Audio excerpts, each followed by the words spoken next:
3, 2, 1.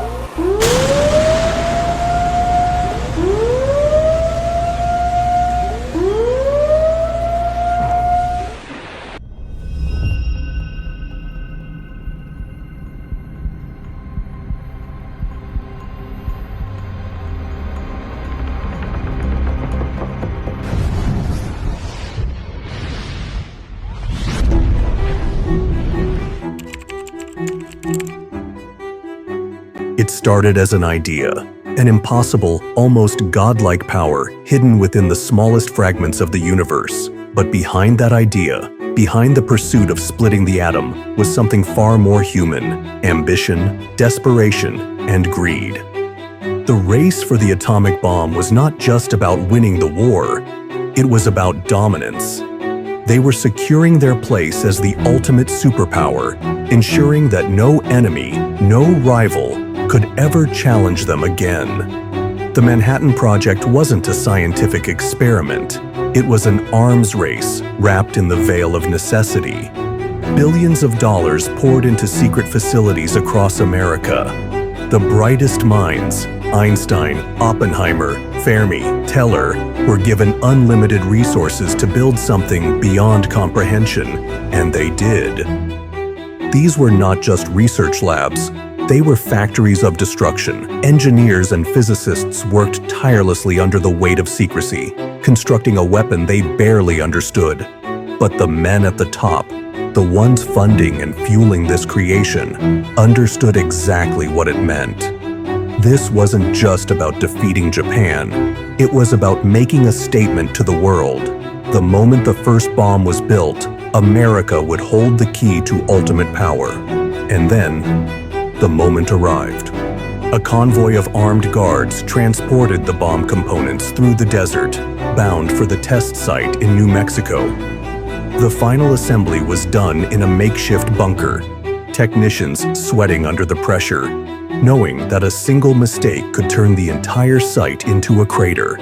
The bomb was crude, a massive metal sphere filled with death, wires and explosives packed with terrifying precision.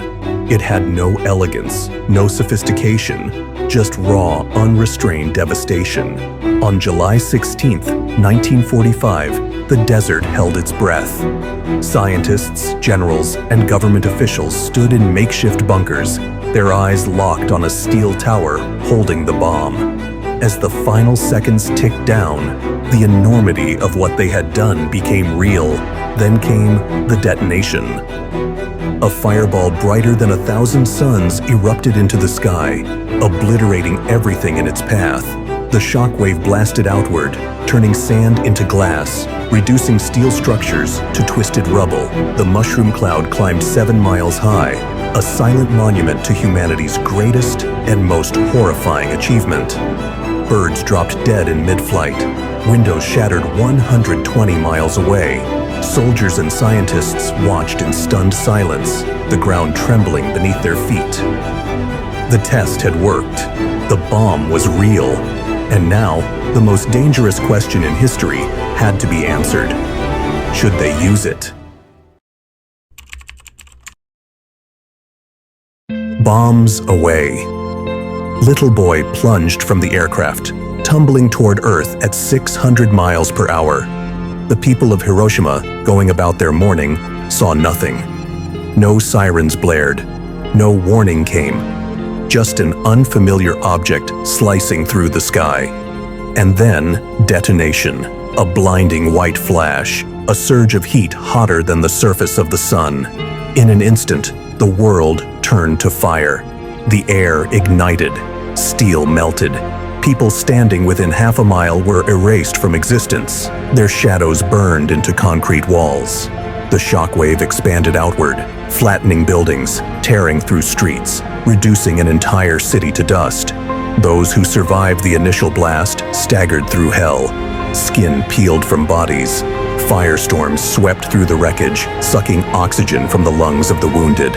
Over 80,000 souls vanished that morning. And above it all, a mushroom cloud towered 40,000 feet into the sky, a symbol of mankind's darkest hour. But it wasn't over. 3 days later, Fat Man was loaded onto another B-29, Boxcar. The target was Kokura, but thick cloud cover spared the city. Instead, the bombardier turned toward Nagasaki. This time, there was no hesitation. 11:02 a.m. The sky opened up. Fat Man fell. This bomb was different, a plutonium core, more powerful than Hiroshima. When it struck, Nagasaki was shattered in an instant. The valley trapped the explosion, amplifying its force. 73,000 people perished in a fireball of annihilation. Survivors in the hills watched a wall of flame consume their world. The silence afterward was deafening.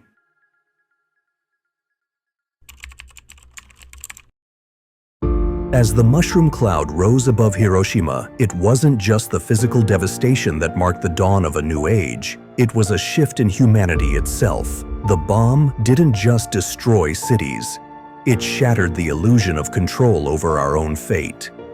It left behind questions too heavy for even history to answer. We tell ourselves it was necessary, that the lives saved outweighed the lives lost. But how do you weigh the lives of the innocent against the morality of unleashing a weapon so catastrophic it could erase humanity? Was it truly about ending the war or proving a point to the world?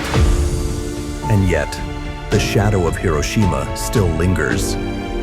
Have we learned from it? Or have we simply prepared for the next one? Today, we hold enough nuclear weapons to obliterate every corner of the planet. The power to destroy has become the currency of peace, and the line between defense and annihilation has blurred beyond recognition. Was Hiroshima a necessary evil or the ultimate sin? For every survivor who bears the scars, for every generation that grew up under the shadow of mutually assured destruction, the question lingers: if we let this happen again, will it be our final mistake?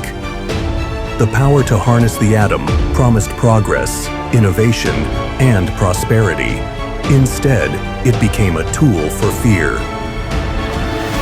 The atomic bomb was not just a weapon, it was a message. A declaration that in our pursuit of power, we are willing to destroy everything, even ourselves.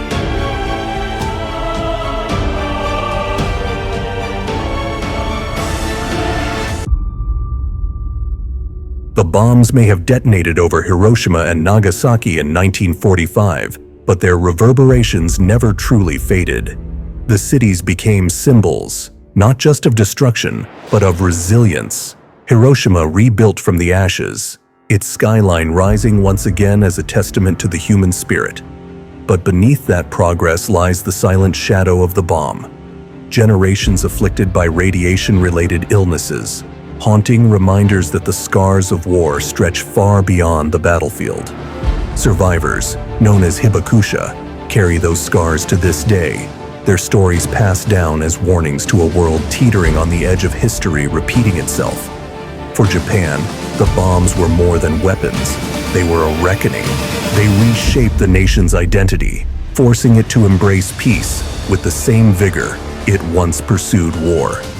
Hiroshima became not just a city, but a lesson, a living monument urging us to question the cost of power and the choices made in its pursuit.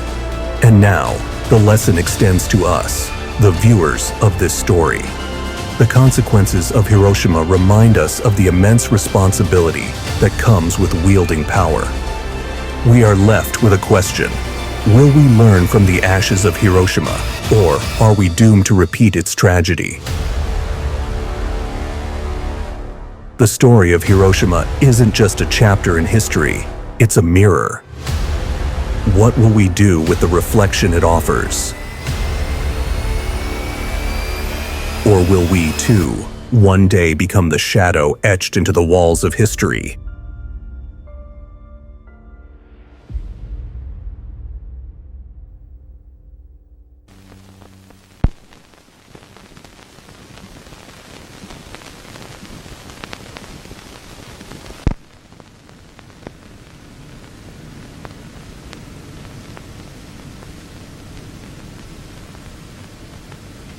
A short time ago, an American airplane dropped one bomb on Hiroshima, and destroyed its usefulness to the enemy. That bomb has more power than 20,000 tons of TNT. The Japanese began the war from the air at Pearl Harbor. They have been repaid many-fold, and the end is not yet. With this bomb, we have now added a new and revolutionary increase in destruction to supplement the growing power of our armed forces. In their present form, these bombs are now in production, and even more powerful forms are in development.